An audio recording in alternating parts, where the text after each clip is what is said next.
बड़ी दूर से मामा आइले टिकट काटाई जी। बड़ी दूर से मामा आइले टिकट काटाई जी।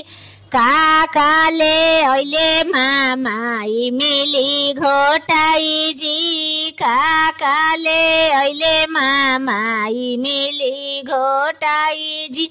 साड़ी लैले साया लैले सोने के अंगूठिया जी। साड़ी लैले साया लैले सोने के चायनवा जी।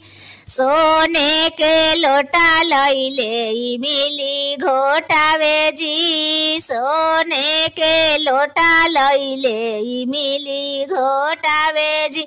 बड़ी दूर से मामा आइले टिकट काटाई जी। बड़ी दूर से मामा आइले टिकट काटाई जी। काकाले अहिले मामा मिली घोटाई जी। काकाले अहिले मामा मिली घोटाई जी। अंगूठी लैले चैन लैले चांदी के लोटा जी। बड़ी दूर से मामा अहिले मिली घोटावे जी। बड़ी दूर से मामा अहिले